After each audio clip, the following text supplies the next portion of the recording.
Your show is scheduled to start in 8 minutes, 42 seconds. Welcome to Blog Talk Radio. Please hold and you will be able to listen to the show.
Latino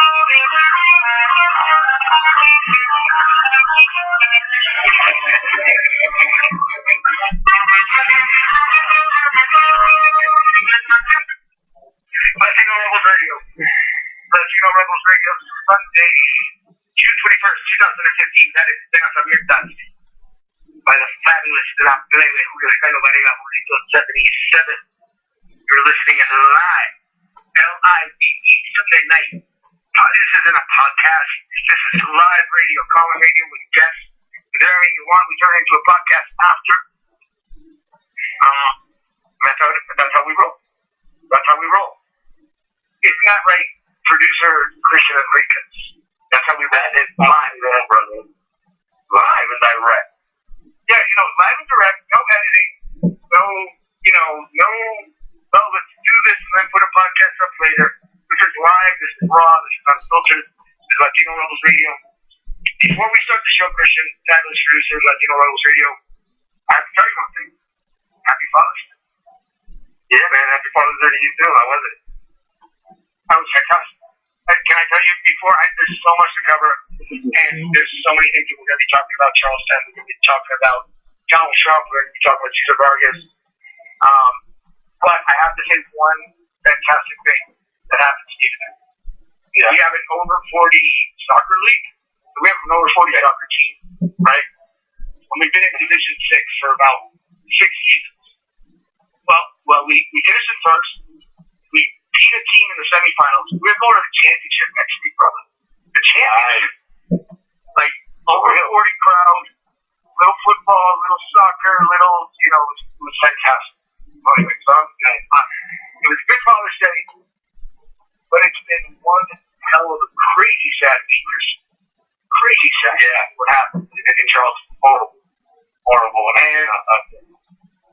And before we bring in Laura, before we talk about Donald Trump and all this other stuff, we really need to just spend a couple of minutes talking about what is just perhaps, and I'm going to say it, and people are going to, you can call it, you can tweet it, perhaps the greatest act, the most tragic act of domestic terrorism since Boston.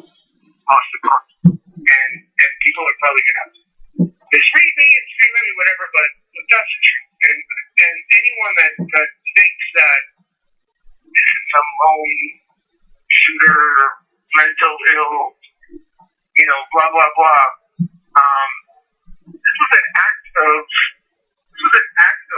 domestic terrorism. And as defined by the FBI itself, what the definition, he looked that up. I mean, it definitely fits in with what this guy was doing and what this guy did. Right. There was a political ideology. Yeah. The political ideology. There was, let's face it, it was racially motivated by his own addition. Then what happened, I believe, the writings and manifestos that this individual wrote. Did you read any of that at all before we did the manifesto? I'll be honest, I read that, they did have something, out, and there's a website with pictures that he had, and, it only confirmed more of what he was all about and what he was thinking at the time. Well, what's interesting? He also mentioned the quote-unquote Hispanics. And I want to make this point before we bring in Laura, because this is how I'm tying this in. And before we bring in Laura earlier to talk about Donald Trump, there's a couple of things we do need to talk about the Charleston shooting. First of all, tragedy, 9 people dead, 9 lives. Never should have. It's church, man. It's church. I mean, they have any states in this. I don't know where else you can be that. I mean, this is like, and given the historical context of, the church, and given what he wrote and given what would happen before, he chose that church. He targeted that church because if it was all about killing black people, like I saw this the last couple of years. If that's all he wanted to do, he didn't have to drive the way. He could have just been like, "Hey, I'm going to just go find someone who's black. I'm going to shoot him." this was, planned. This was a case of domestic terrorism. And I just find the contrast between the reporting on this one and the reporting on the Boston bombing, and that just is, it's just a lot of how the media is just approaching this. And I just want to get your thoughts about it before we kind of switch, because the reason why I wanted to leave with Charleston, not because also it deeply impacts a lot of people, but it's one of the things that the terrorists said, allegedly said when he wanted to kill people in the church that were black. He said something to the effect of, he raped our people long enough, blah, blah, blah, blah. And we're going to talk about that about Donald Trump, because this whole notion of language and constantly repeating messages, the fact that Donald Trump is calling Mexicans rapists and all. That's why I wanted to start with this. It's all about how language leads to perception and how it leads to anger and all these feelings that lead to what happened in Charleston. So before we bring it out on, she's waiting, she's on. I want Christian Enriquez, top producer of Latino Rebels Radio, to lay down, drop the knowledge, because you're one smart individual, and I want to see what's going through your head, media thing, what happened in Charleston, the reaction. I mean, we got everyone on Latino Rebels on our site has been, don't forget the 9 victims, and we haven't. That's how we've covered the story. But I want to get your thoughts. I mean, big tragedy what happened in Charleston. It was horrible. Like I said, if you can't be safe in church, where else can you be safe in this country anymore? A lot of, the media definitely got a lashing right away, because they weren't calling this domestic terrorism. They weren't calling this guy a thug or anything like that. He's a loner. He's a loner with mental patient or whatever, mental illness. Is what affected him. Not racism, which is, in my opinion, a form of racism. Just a form of mental illness. It's the same. I mean, this guy definitely had issues. In his manifesto, he mentioned, quote, "I chose Charleston because it is the most historic city in my state," unquote. So he had this planned out for a few months, from what I understand, and unfortunately 9 people died. One of the victims' birthday is actually today. One of which is sad. One of them had just graduated from the university, and these are people who had their whole life ahead of them, for the most part. Who could have been, who knows, maybe the next greatest scientist in the world or something. We'll never know now, because some guy that decided to go and go crazy and shoot some people. It's tragic. Glad that not local, but social media coverage that there was out there did call him out for what it was, which is a domestic terrorist. And when mainstream media fails to step up, I think social media did. Right, and also local. If people really want to follow the story, local Charleston news has been really. I mean, they're actually telling the story because they understand the community. And I find when you see these type of stories, you kind of have to go to the source. You have to go to the place where people know the community. And I think it's because of the internet. You can. But this whole notion of, people stop raping or stop. This was an extreme. When people talk about language, and we're going to bring it out in a couple of minutes, but when people talk about language, Christian, and especially in the case of Donald Trump, he ran for president. He announced for president, I believe, I don't even know, because he just moved. And he said, Mexicans, Christian, that is it niche or it besides no one said anything. I didn't see anything. nothing about what he said, like, except for, like, no one led with that. They were like, oh, he's, let's do political facts on this. And no one, it wasn't, I didn't see him, I don't know. Did you see anything about, like, these views condemning what Donald Trump actually said? I mean, I saw Kenyatta in Mexico and things like that, but, I mean, that's why Laura's piece is so important. We're going to bring on in a minute, but I just want to get your last impression on that.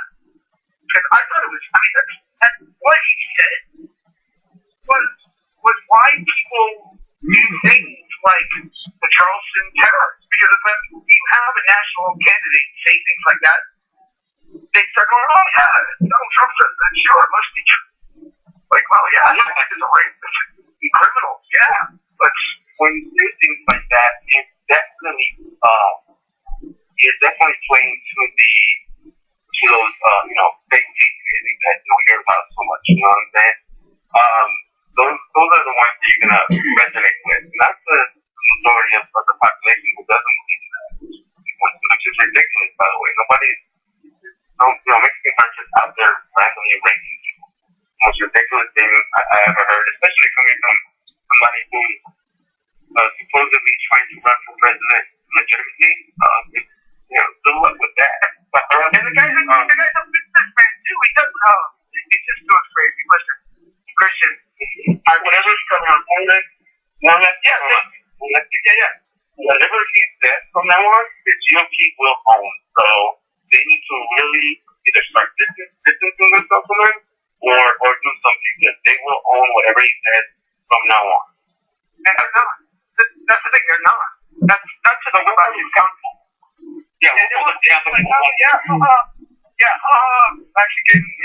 great. So that's why it was important to, and I'm going to keep you on, Christian, until Caesar comes on, because I think it's important we get Laura, and I want to introduce her first before I explain why we brought her on. And Laura is actually based in Chicago, and she wrote an open letter for the Huffington Post.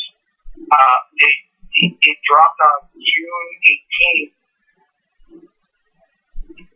And on June 18th, and it got about 28,000 likes so far, and it got shared 4,000 times, and it just went viral.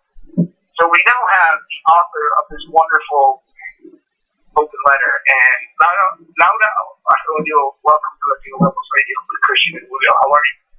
Thank you. I'm good. Thank you for having me. So, you wrote this is what I love. I love the fact that we just reached out to you, and you said yes. And we're really excited because your letter just took off, obviously. We posted it on Latino Rebels Facebook, and people were just like, who is this woman?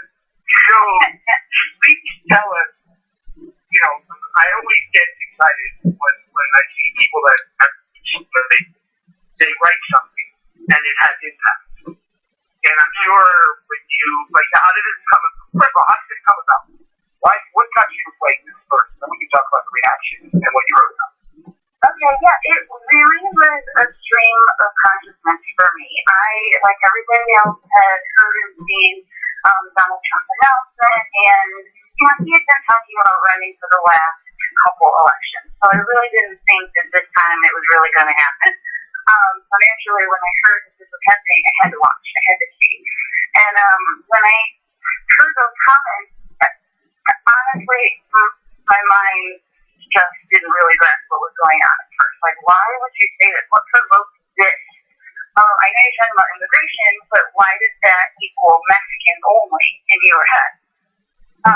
And it just, I went back and forth with myself of write something, don't write something, I'm not sure what to do. And then I just kept thinking, someone of this stature in this country, whatever you believe or don't believe, you've probably heard of Donald Trump if you live in this country. I mean, and there are people in a lot of other countries that have also heard of him.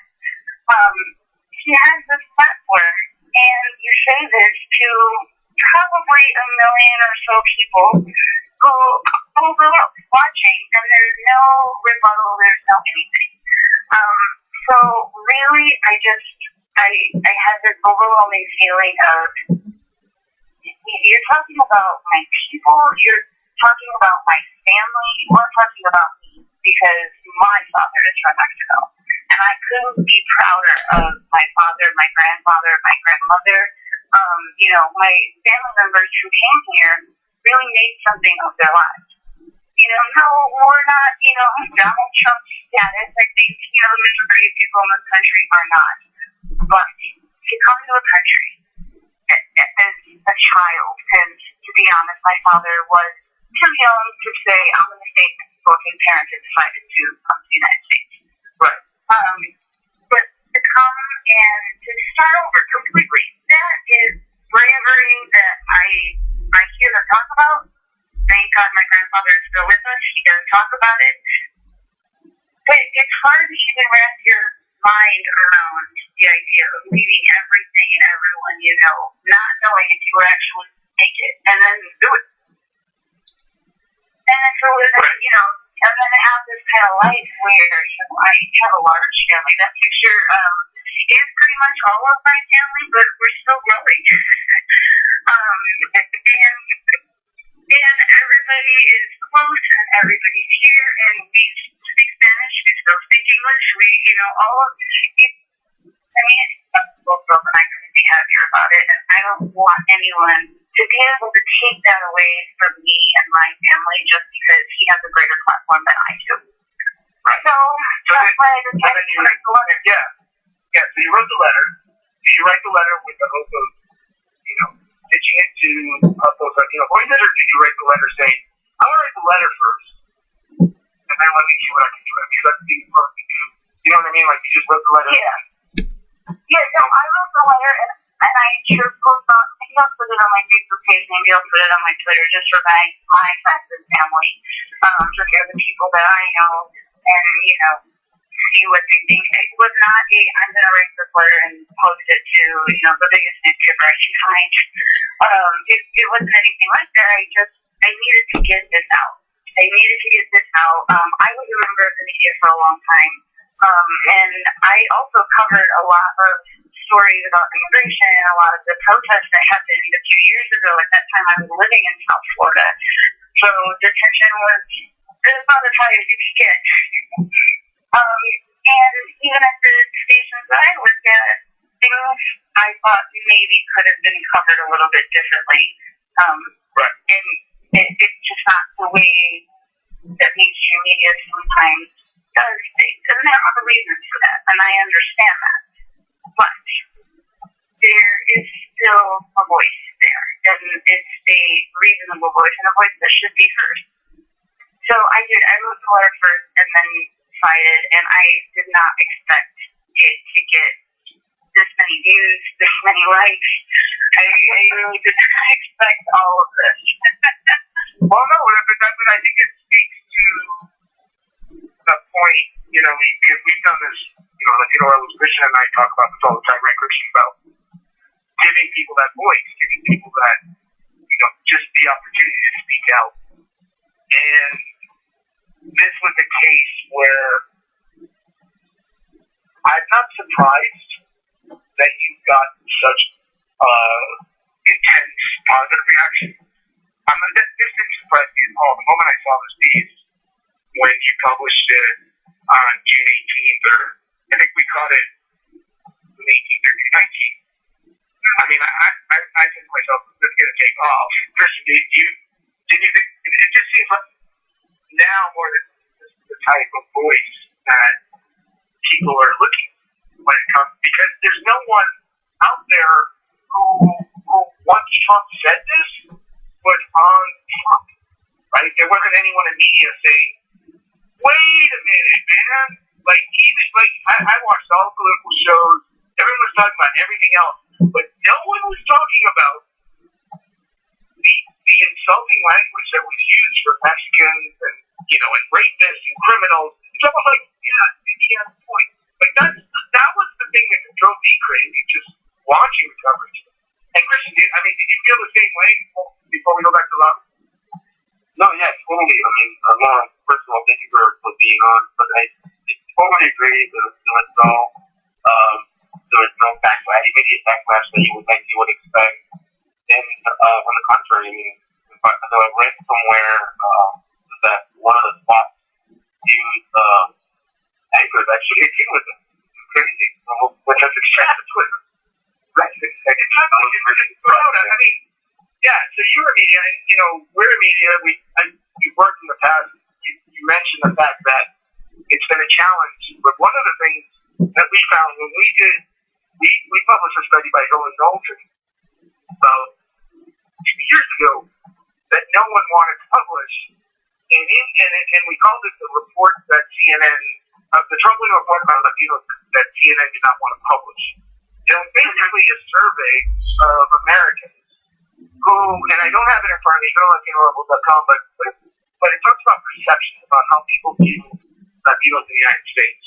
And there was this crazy stat that I still to the life of me, maybe it's 40, it was like 40% of Americans believe that all Latinos are associated with crime, or 33% believe that Latinos are all undocumented. And it comes to the media message. So you raise that point, and like why? You know what I mean? I want to see why did this letter to you? We talked about it. I feel like this letter was. I thought this letter was going to take off. You said you might not have thought it would take off, but you kind of had the sense of, well, I mean, if you've been working in media, I just want to get your impressions of all that, because I do think that this is about people like you or us not having the outlets to make this, do this more regularly. You know what I'm saying? Right. And I understand that. I think things in the terms of more media geared towards Latinos or even giving them the voice is definitely increasing. It is much more now than it was before. Yes, there's probably still ways to go there, but I do think it's better. The interesting thing with Donald Trump, and the reason why I think this may, at least these specific statements, may not have gotten the kind of media attention that some of the other statements in his announcement were, is because of the fact that there were so many statements going on within his announcement that were like, wait, what? And truthfully, I think that is one of the reasons why this one maybe got pushed a little bit aside. And people have a really hard time discussing race in a public forum without it turning negative very quickly. And this is one of the reasons why I wanted to write this. I didn't want it to be negative. I hope anybody who reads it does not take it in a negative tone. I'm not trying to tell him off if some people would say. Very respectful. The letter is very professional, very respectful. If people who haven't seen it, let me just shout out the title, Dear Mr. Trump, my father is one of the people Mexico, quote unquote, sent, and it's on HuffPost Latino Voices. I didn't want to cut you off with that, but I want to make sure that people haven't seen it, they should. And I want people to read it, so I don't want to talk about what you wrote. Because I want people to read it, but continue. I mean, but you make that point. Continue with your point. Yeah, but it just feel as though there were so many things going on with the statement that this one got, and not even pushed by the wayside, because I have seen media coverage of these statements. I actually have the statement from the Republican National Hispanic Assembly Chair, just completely denouncing the statement, saying they do not condone this, and Donald Trump is running as a Republican. And the statement says these kinds of reckless, derogatory statements by Mr. Trump, who claims to be a Republican when in fact he is the antithesis of the principles of our party. So even the Republican Party is backing away from this. They know that his comments were not right. And chances are the way that he has presented himself in the media over the last however many years that we've been familiar with him, he tends to antagonize people. And this is quite possibly one way that he was doing that. Just maybe it was to get more play for the actual announcement. I don't know. But I don't think it's right. There are many Latinos, there are many Mexicans in this country who are working hard, who are law-abiding citizens, who, are family people, and they're just trying to get by. They're just living their lives. And the hateful speech, especially from someone who, if you want to be the president of the United States, you cannot talk like that. This country is made of all different kinds of people, and I think this country is really tired of all of the bickering and arguing going on, and, that's not uniting anybody. Right. And I think that's why I was stuck on the, I was talking to Christian before, when you start hearing, Mexicans are rapists, and you start hearing the same type of language that happened in Charlestown with the alleged shooter, who was like, stop raping our people. And, he wasn't talking about Mexicans at the time, or allegedly saying the witnesses said, but it seems that this type of language has become normalized in a lot of ways, especially when you're talking about a national, global figure. Right, someone like that can get away with it. And no one, and you're like the little, I always say, like, Donald Trump's probably like the big battleship, and you're the little, voice in the tugboat, and you're going to go over there and be like, I'm going to knock on it, and I'm going to dig the battleship. And in that sense, it will make a difference, because at least from I've seen from the reaction of the Christian thing as well, one of the things that I saw from your piece is that I'm sure you've gotten this, and I'd love to hear how people have responded, but I'm totally guessing that people are like, this is exactly how I feel, or you have said something that needed to get said. Yeah. Talk about that. You write the piece, you're like, I gotta write it.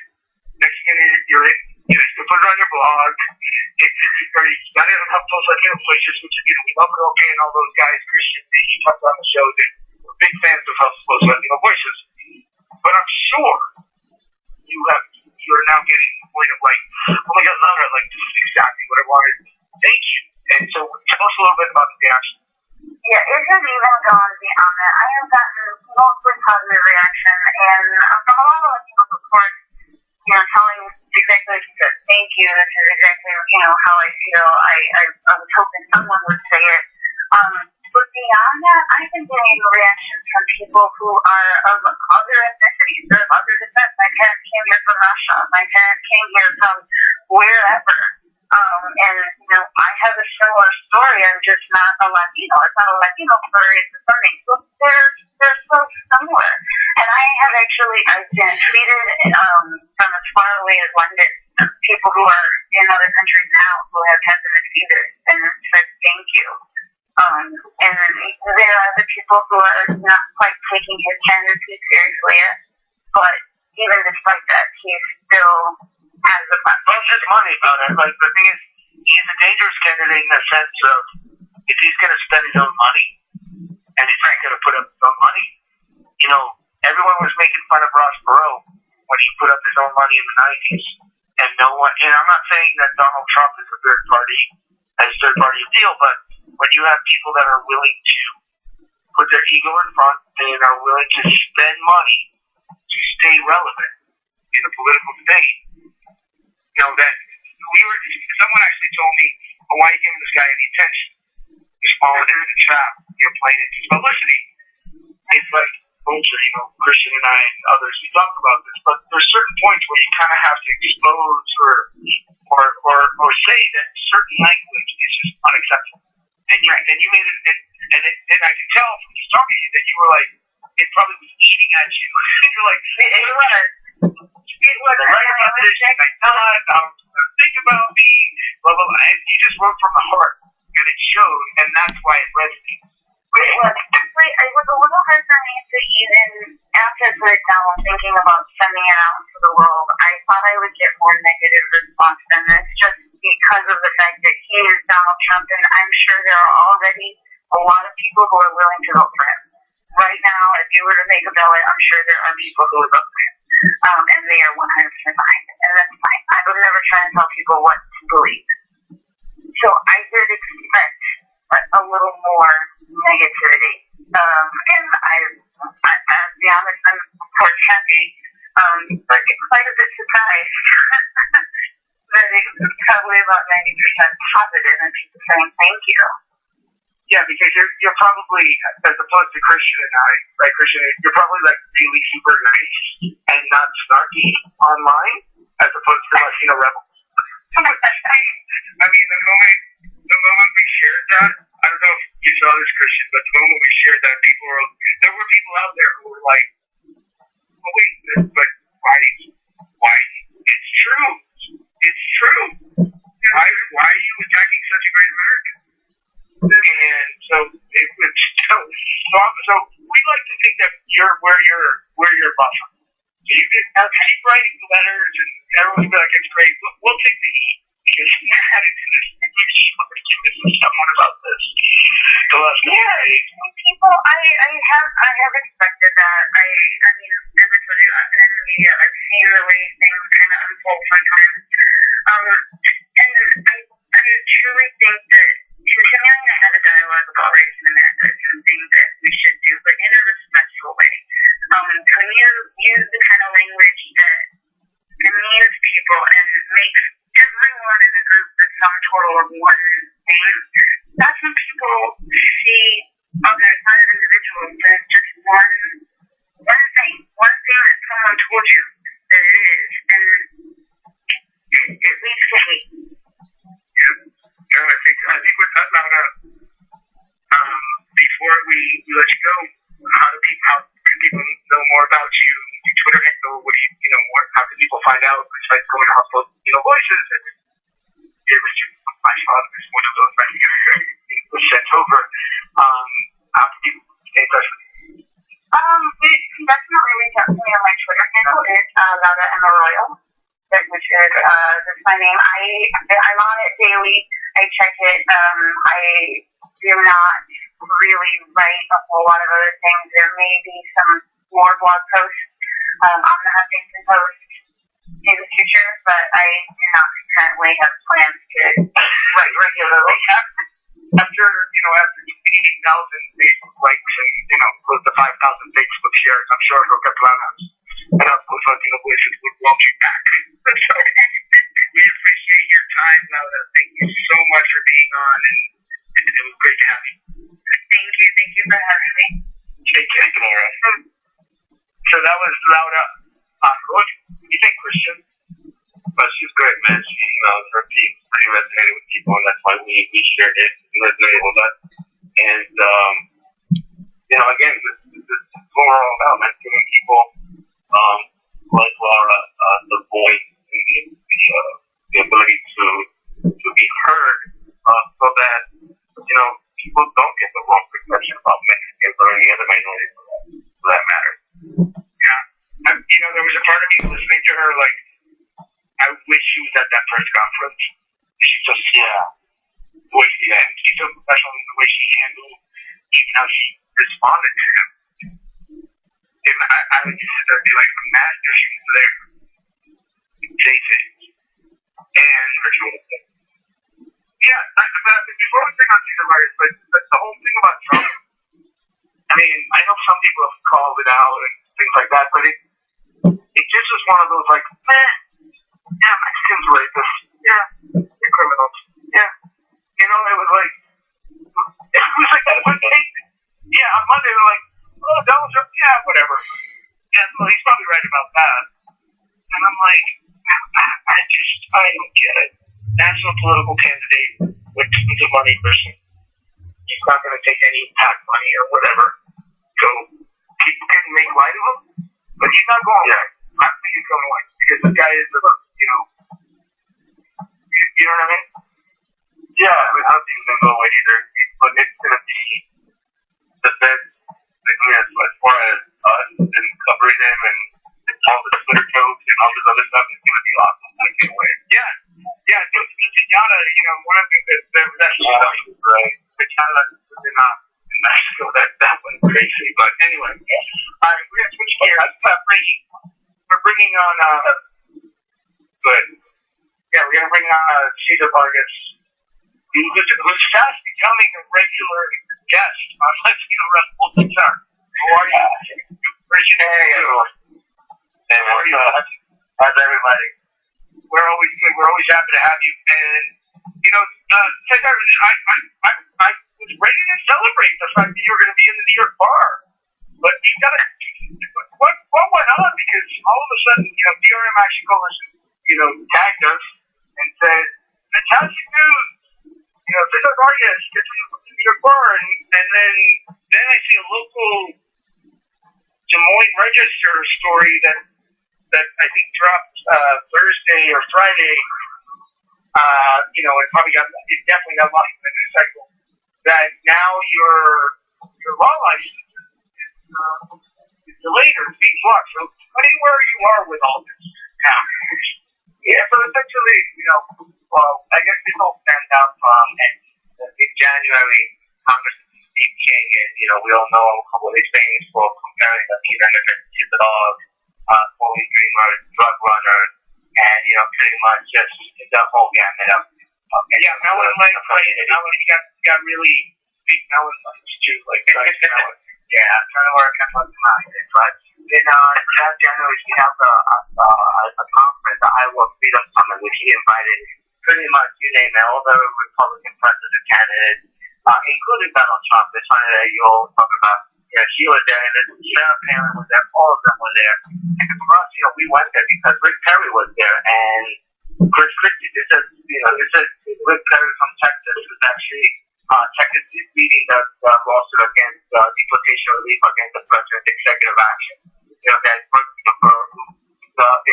have protected my mother, my 70-year-old mother. So, pretty much from across the country went there to challenge them, to question them. Why would, on this kind of immigration, why would they actually separate families? So for us, we were going there to actually go there and challenge that kind of policy that matters to the American people and matters to our families. And we went there, and of course, they didn't like that we challenged it. They didn't like that we disrupted them. And eventually, Citizens United, this is the thing people from Money is Speech, apparently speech is not speech for them, because as soon as we were escorted out, which we complied right away, they demanded that we be arrested. And obviously that arrest led, we fought that, we challenged that. Ultimately, it is Iowa. We were convicted for misdemeanor, and the jury came back in 3 minutes. At the end, we respected the decision, but I did get probation because the judge did offer something that's called a deferred judgment. Pretty much would have reading my record in about 6 to 12 months. So there's the policy that says that if you're on probation, you cannot be admitted to the bar until the probation's over. So we made a motion to the judge saying, hey, by the way, listen, you guys already satisfied with all the requirements of the probation, including paying, $650 fine, and that's it. It's a low level misdemeanor, simple misdemeanor, no big deal. The probation officer says either go, I didn't have to take classes or anything. But this is where the interesting part. The county prosecutor opposing that because they're saying, no, you cannot release either Vargas temporarily. He's still a danger to society, and he still needs to be rehabilitated. Sorry, actually, I'm trying to keep a straight face. I'm trying to stay with your what I am, but it's Sunday night, and I've enjoyed my Father's Day. So wait a minute. So you're saying that Iowa or whoever the county prosecutor, so what you guys were charged and convicted of what? Trespassing or trespassing? All right, trespassing. Okay. Christian, have you ever trespassed? I'm just curious. I have. Admitted I have trespassed. Yeah, I think I was. Yeah. Okay. All right, so we can all admit that a lot of people trespass, right? It's pretty common in the United States, right? So are you telling me that you had it all ready to go with the New York bar, in New York State, and they're like, yeah, it was, okay, we get it, and then this was sort of like a last minute thing that happened in Iowa saying that you're a threat to society? Is that right? Is that what I'm hearing? Exactly, and even all the reports that the more records their biggest newspaper has throughout the whole state, they could even here in New York, many people here, I'm speaking with high level officials, and they're all pretty much angry. It's like, really, because you're a threat to society. And, but at the end, that's why we're attacked, because it really makes no sense. And, where, the person behind the shooting itself, that's a threat, that's a agent to society. Someone threatened to be admitted for the Boston tax law to serve their community. The county prosecutor, Joe Cohen, is putting seeing those two things one and the same, which is really unfortunate because, when a prosecutor's job is to do justice, right? To do justice, not to just get a conviction, not to get the most serious, record for, being punitive. It's crazy. So listen, what are you saying now? I mean, are you on the run from Iowa? Do they have wanted posters? I mean, I'm not trying to make fun of it, but it's like you're now, People are looking at you one right now. Yeah, but here's my daily mind. Yeah, pretty much. Like,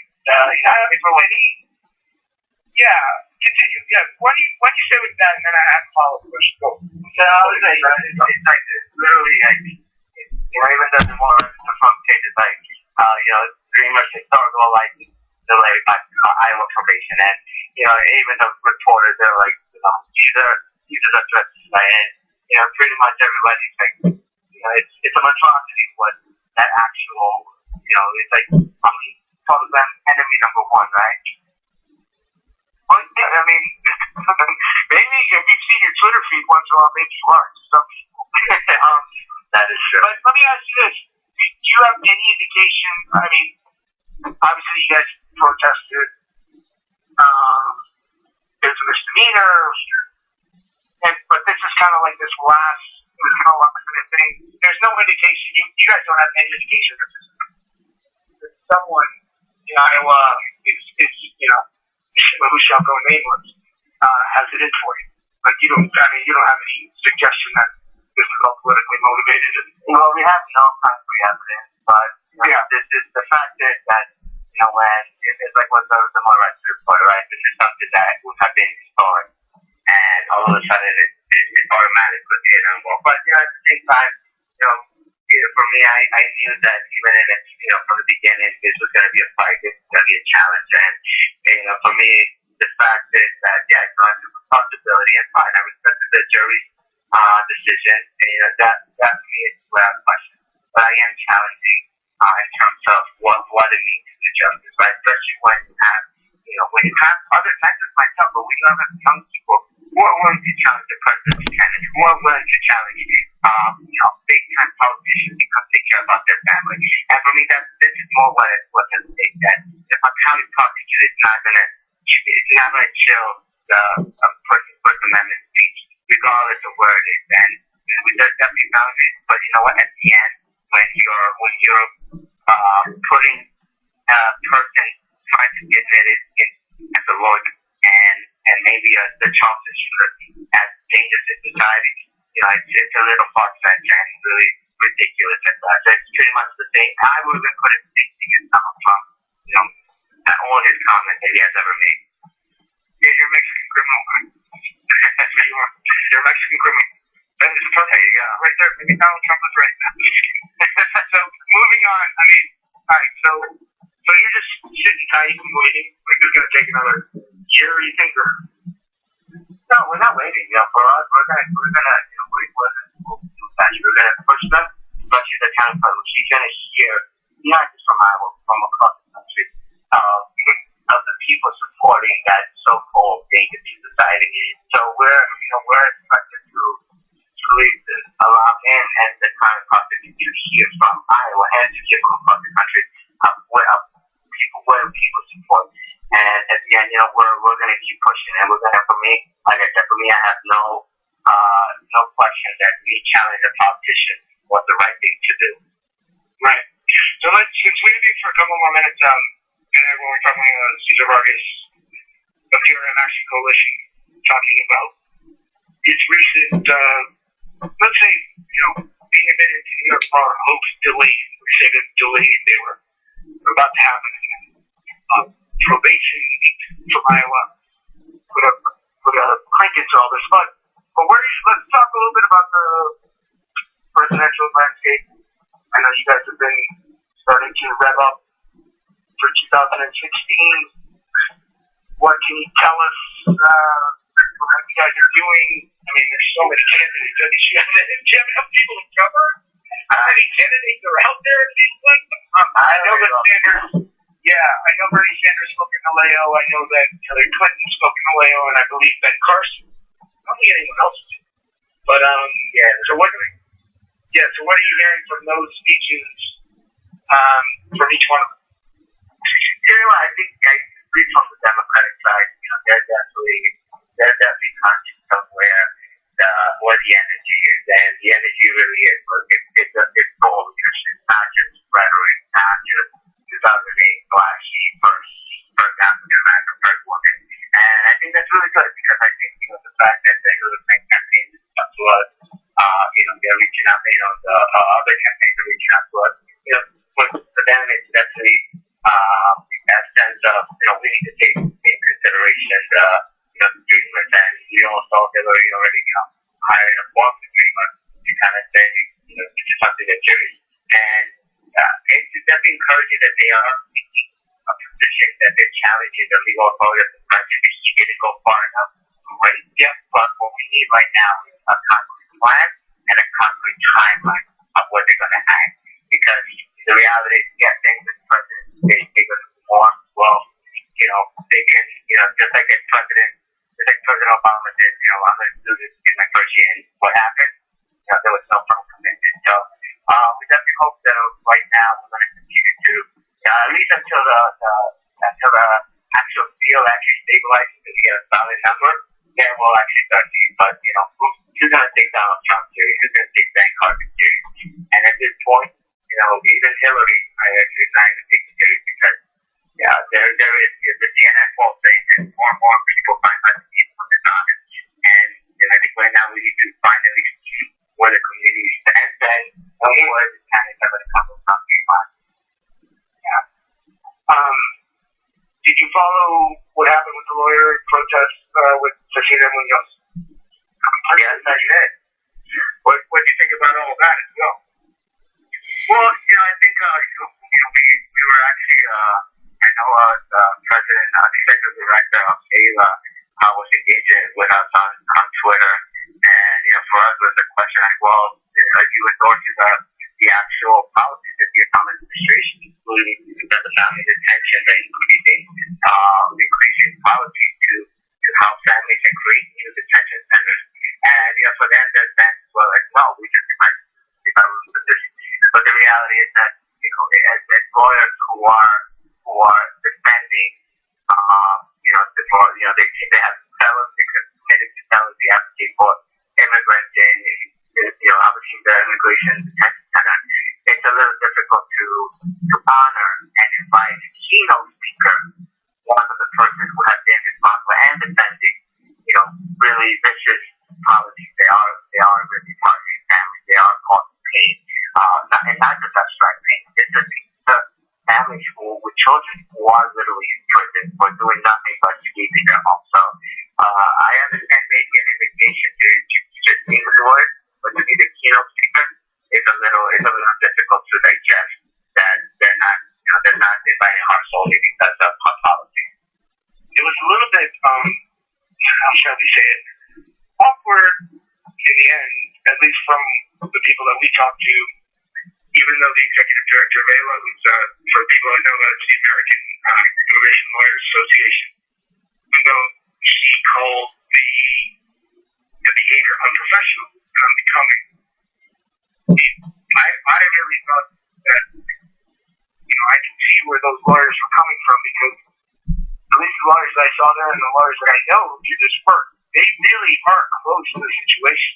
And so I think they're really done with the rhetoric of, the whole, immigrant heritage.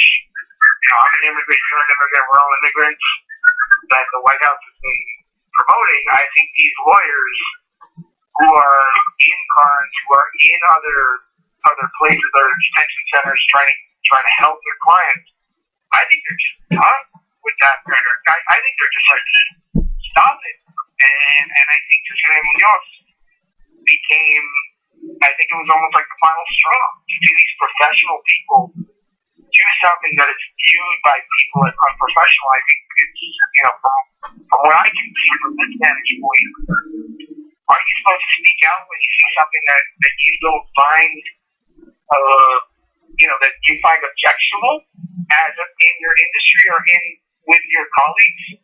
I would think this is the best place to talk about it. And even looking at the speech that Munoz gave, she didn't really cover it. I mean, I'm sure you've talked to some people in the last couple of days. I mean, is that kind of a fair way to describe it?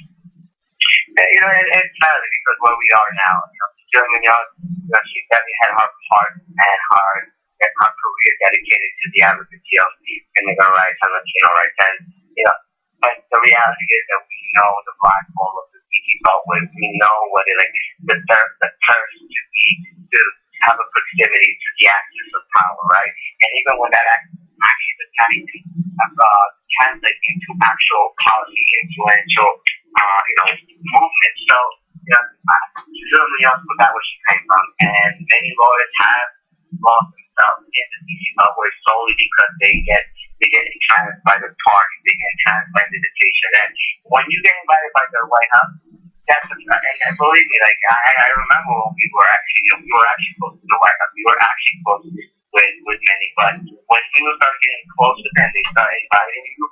That means that is being exchanged for being compliant with a lot of the policies they make. And I think for me, the background of what we got to the White House, that for me meant that, we are doing something right because we are challenged and we are challenged. And that came about because we did challenge the White House, not because we said, okay, the president doesn't have the power. And just so everybody else clearly went in part of national television and said the president does not have it. And either she's wrong, which she was wrong, period, or she was just, at best, maybe delusional of what it meant to be an advocate. Yeah, so just so you know, Cesar, I've yet to be invited by the White House as well. So you're in select company. Listen, I appreciate you having me on. It's always a pleasure. Let's keep talking. As we get to 2016, you're always a welcome guest. Christian. Thank you so much. Really good insight. And I also think you give us a voice that few outlets are hearing. I mean, you get to talk for 20 minutes for us as opposed to 2-minute sound bites. So we appreciate this because it's always good to get this on record. And so thanks again for everything. How about you, sir? Thank you so much. Bye-bye. Thanks. All right, Christian. I just jumped in without the question. I know you wanted to jump in, but so I'm giving you, this is what so we got about 6.5 minutes left. So I want to get your impressions about what he shared. Well, yeah, I mean, this whole situation is just so politically motivated. It's trending that's funny. It's sad. We can hold people's dreams back, because of something that is just so trivial. A misdemeanor, something that in any other court, in any other state, perhaps could be easily dismissed, or you're just slapped on the wrist, going away. But no, because he, again, like he mentioned, stands up for his freedom of speech and doesn't take it lying down. Now okay, fine, they want to make an example out of him, I think it's just sad.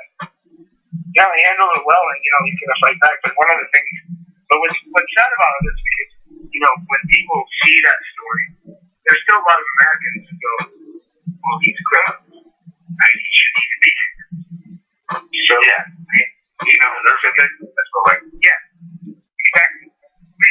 What are you talking about? He's not American, and that's the part where you look at what people like him and others are doing. I know, for example, like Juan Escalante, who wrote about, for Father's Day on Latino Rebels Day, who wrote about his undocumented guy. And I just look at people like Cesar and Juan and other people, and I go, man, they're just bold. They've just been bold for so many years. And they keep trying to knock these people down, and they just keep getting up. They have no fear, man. They just have no fear.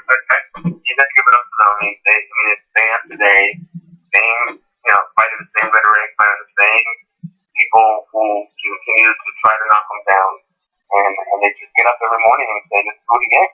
I want more. No, and what's interesting, we've been following the Dreamers, ever since we formed the site in 2011. We were actually one, as you know, we were one of the first outlets to really start looking at, like, meeting these people and talking to them and publishing their stories. And the things that people are discovering about that community now and going mainstream, like we knew 4 or 5 years ago. I mean, we knew 4 years ago. So what's interesting that for us, we look at their stories and we never say we celebrate them, but we just tell their stories. The moment you start, criticizing elected officials, accountable, publicly elected officials, Christian, the moment you walk away from that, man, they come after you. They come after you hard. They really do. And to the point where, it's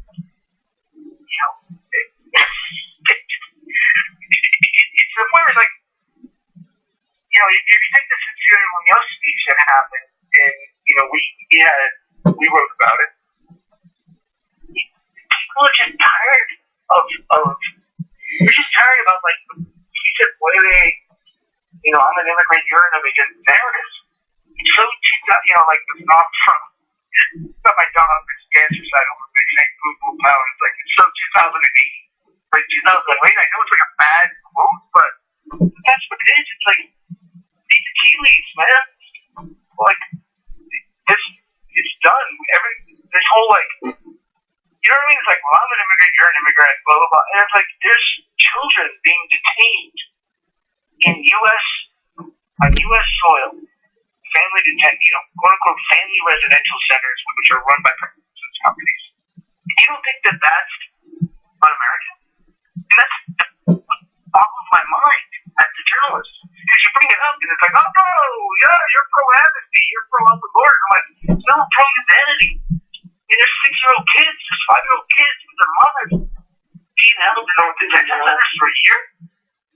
It's horrible. You know what's even more un-American is coordinate military death.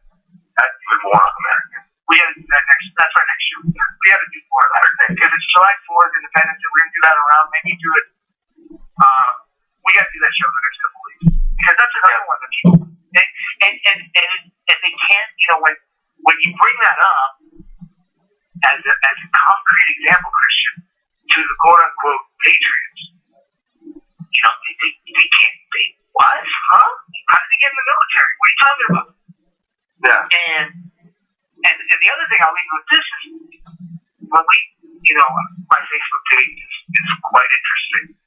And I'm not public, If you become my Facebook friend, like, it becomes, like, you told me it's the best news feed in Facebook. I'm like, well, I appreciate that. But it's happening from our own Latinos too, man. There's an older gentleman who's, I guess he's a friend of mine. He's Puerto Rican, man. He believes in the stats that man culture and Donald Trump perpetually. Wow. That from 2008. Yeah, whatever. That's whatever. Mexicans are rapists and criminals. And he's using that culture to explain it to other of my Facebook friends. And you're sitting there going, you really want to go there, kids? You really want to go there. Anyway, Christian, I know I brought you in last week, but that's the way we roll. I needed to talk about it. I can't do it so all the time. Right. I think it's good. We'll get your respect here. You can come back on. Best producer in the business right there. Christian Enriquez, keeping Latino Rebels live and going and relevant. And we're closing out with La Plebe, Venas Abierta. We're going to go to Christian Enriquez, Latino Rebels Radio. Hey, vende, familia. We'll see you next week. Live from LA. Live from LA next week. Yeah, you can wait, man. We're out of here. We're still out of here. Let's get it out to Venas Abiertas, La Plebe. We're out of here. So, see ya.